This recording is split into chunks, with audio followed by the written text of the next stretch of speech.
Vos vehementer incuso, quod aut quam in partem, aut quo considio ducamini, vobis quaerendum et cogitandum putatis. Ariovistus, me consule, cuperisse me populi Romani amicitiam adpetivit, cur hunc tam temere quisquam obificius gassurum judicat. Mihi quidem persuadetur, cognitis meis postulatis, atque aequi tacticam dicionum perspecta, eium neque meam, neque populi Romani gratiam repuriaturum. Quod si furore et commentia, impulsus belum intulit, quid tandem variabili, aut curdo est virtute, aut mea diligentia de spiritus. Factum est eius hostis periculum. Patrum nostrorum memoria, Cimbris et Teutonis ageum Mario pulsis. Non minorum larum exercitus, quam ipsi imperator meritus videbatur. Factum est etiam nuper, in Italia serviri tumulto, quos tam in aliquid usus ac disciplina, cum nobis acceberant, sublevaverunt.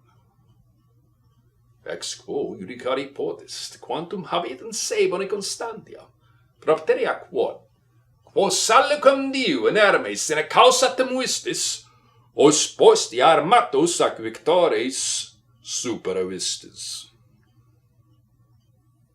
Deneque sunt idem Germani, qui saepe numere Helveticum Gressi non solum in suis, sed etiam in illorum finibus plurumque superaverunt, qui tamen pares esse nostra secit vi non potuerunt.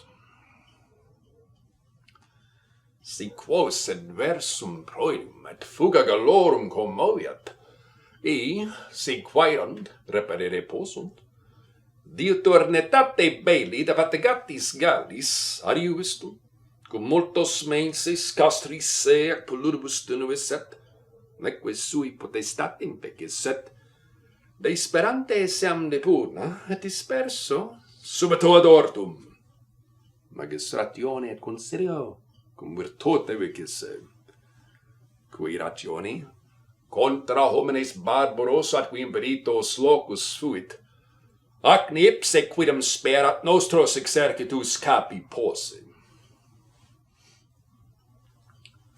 Qui sum timorem, in rei frumentariae simulationem, angustiasque teneris conferunt, faciunt arroganter, cum aut de officium imperatores esperare, aut praescribere variantur. Haec mi sunt curae. Framentum sequeni, leuci, linguine subministrant. Amque sunt in agris frumenta matur. De attendere, vos ipsi, brevi tempore, judicaturi estis. Quod non fore, dicta arientes, neque signalaturi dicantur, nil mere commodo. Scio enim, cumque exercitus dicta ariens non furit, aut malere gesta fortunam de fuisse, aut aliquo fecendere comperto averetiam esse convictum. Mea innocentia perpetua vita. Felicitas avertiorum bello est perspecta. Et aque. Enuntio me quod in longiorum diem connoturus furim, repraesentatur mit proxima nocte de quarta vigilia, castra motor, ut quam primum in legere possim, utrum apud vos pudor atque officium an timor plus valiat.